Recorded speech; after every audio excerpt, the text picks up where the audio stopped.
Hello, this is Eddy of Capstone 2 of English 10 IB with a literary analysis and video review of The Giver through a new media/spoken word presentation. Okay, besides the movie adaptation which received absolutely terrible reviews, you've probably heard about the critically acclaimed book, The Giver. In this video, I want to deliver a personal response and review of this novel, but first, let's go over what this story is all about. Written by American writer Lois Lowry, The Giver revolves around the life of Jonas in what seems to be a utopian society. In this book, a utopia is a seemingly perfect world isolated from the elsewhere where there is no pain, disease, war, or any other negative aspects of today's society. Society becomes completely controlled by the elders, who decide everything, even what your profession will be. The story starts with the ceremony of 12, in which all children will be given official assignments or jobs. At this ceremony, Jonas becomes the highly honored receiver of memory. This person is supposed to keep all the collective memories of society. The giver, or the previous receiver, transmits memories, both of pleasure and pain, to Jonas every day, and during this time, Jonas realizes the emptiness in his society, the lack of color, and the blandness of everyone's life. And because of this, Jonas escapes the community, leaving all of his previous memories to spread across the citizens. In the end, Jonas grabs a sled and slides down the snowy hill to music and Christmas lights, his very first memory. Therefore, the ending is a mystery. Does he find elsewhere and have a happy ending, or is this all a hallucination? Now, The Giver definitely deserves some recognition in literature as a whole. It received the John Newbery Medal, the Regina Medal, a School Library Journal Best Book of the Year, and so many more. While the book is mainly geared towards children and young adults, the themes that exist throughout the story are relatable to all humans. So besides getting pretty irritated by the lack of a coherent ending, many things came across my mind. Among them was the idea of freedom versus security.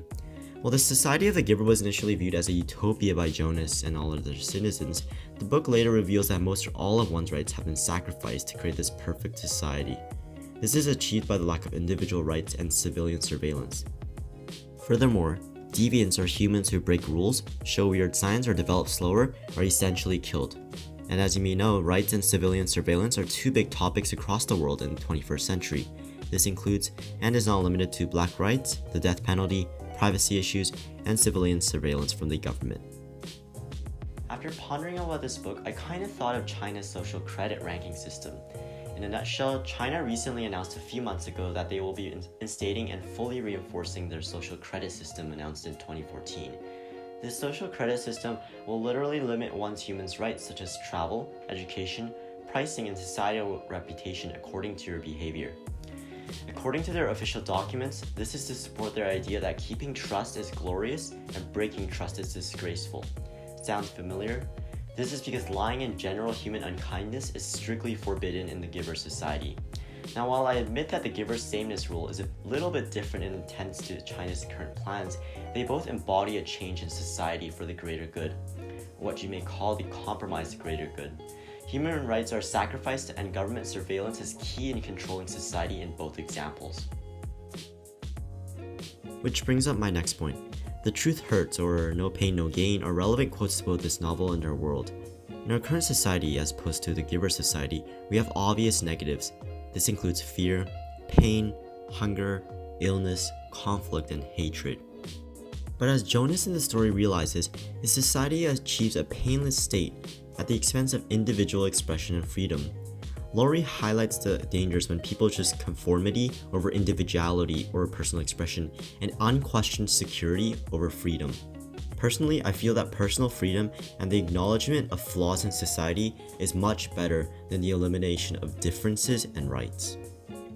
With the increasing threat of terrorism and the growing emphasis of security, these concepts that Lowry proposes are extremely relevant topics today.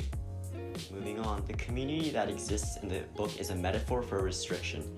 Jonas demonstrates that making an individual choice and leaving the community's boundaries to go elsewhere is ultimately better than being held back by others. He shows that you shouldn't be judged or have anything decided, but instead you should live your life your own way. This is most definitely a crucial message for all young adults today who often undergo depression or bullying. The story also creatively incorporates all four types of conflicts. Person versus person being when Jonas becomes upset with the Giver and his reluctance to share memories. Person versus self, when Jonas struggles to understand his society, which seems to be utopian, and also the concept of release being lethal injections. Person versus nature is a crucial struggle Jonas has when escaping his community.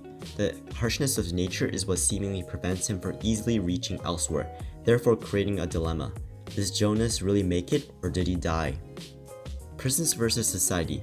This entire story embodies this conflict. From the very beginning, the reader comprehends that Jonas feels that something about his world is strange and limited. He literally then tries to rebel by going against the rules of his community.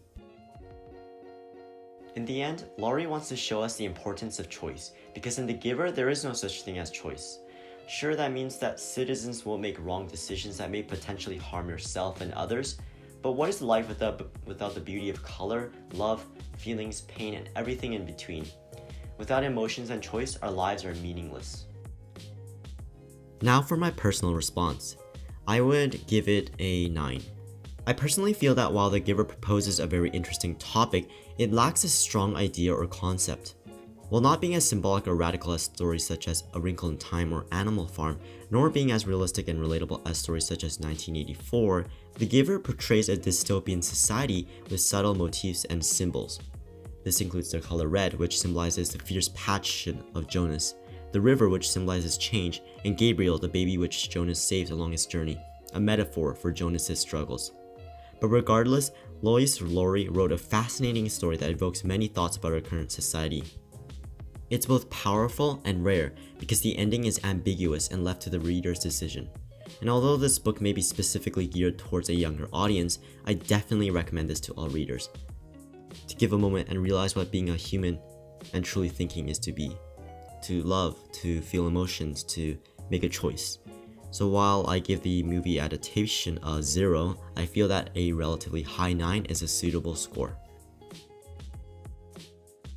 To somehow relate to the other novels that Bradley, Neil, and Tanner chose, I would say The Giver can be viewed as a coming-of-age story revolving around young Jonas, similarly to Junior, living in a dystopian society which uses the lack of differences in knowledge as opposed to fear in George Orwell's 1984, which is aimed to eliminate the flaws of mankind as suggested in the book Lord of the Flies. Thank you for watching, hope you've enjoyed.